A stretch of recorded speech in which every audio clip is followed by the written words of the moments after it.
today's broadcast. My name is Pish, the Purity Ambassador. Nimewasili, niko ndani ya nyumba. And today I want to speak about abominations in our land. And because the Bible is clear and we live by the word of the Lord. Now, today my main script is Leviticus chapter number 18. And the Bible begins to speak about you shall not uncover the nakedness of your mother's sister. You know, it talks about incest. And you know, I know we're in times where people are sleeping with their cousins, people are sleeping with their aunts, people are sleeping with their uncles, people are sleeping with their daughters-in-law, sons-in-law. You know, we're in such a time where we are in a perverted times. And the Bible is clear. It is clear when you read Leviticus chapter 18. It speaks about you should not sleep with the wife of your brother. And these things are happening in our day today. And these are abominations. The Bible calls them abominations. But my interest is Leviticus chapter number 18, verse 26. The Bible says, "You shall therefore keep my statutes and my judgments, and shall not commit any of these abominations, either any of your own nation or any stranger who dwells among you." Verse 27, the Bible says, "For all these abominations the men of the land have done, who are before you, and thus the land is defiled." Verse 28, the Bible says, "Lest the land vomit you out also when you defile it, as it vomited out the nations that were before you." Now, you need to understand that you can be vomited by the land.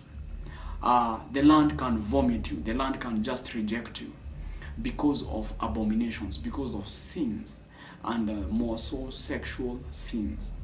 And you see, we need to come to a place of living by the sword, living by the word of God, because the Bible calls these things abominations.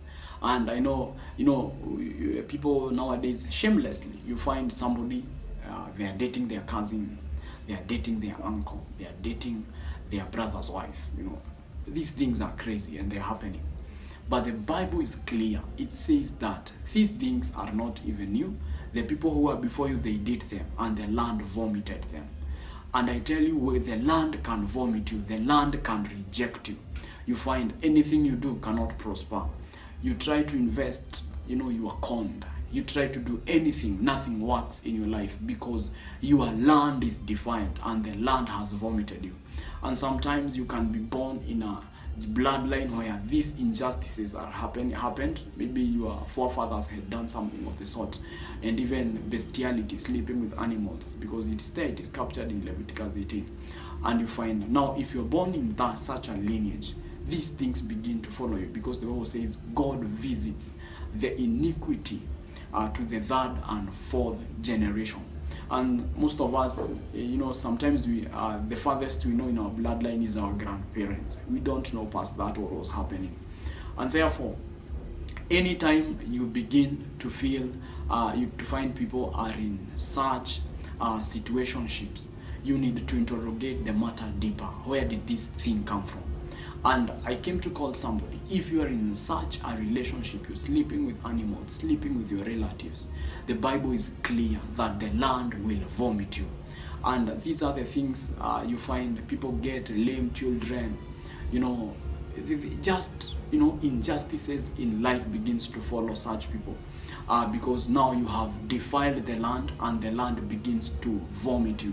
And that's why poverty is not of God. These things where people don't prosper, nothing is working out in their lives, it is not of God. It is a source. When you interrogate, there is a source.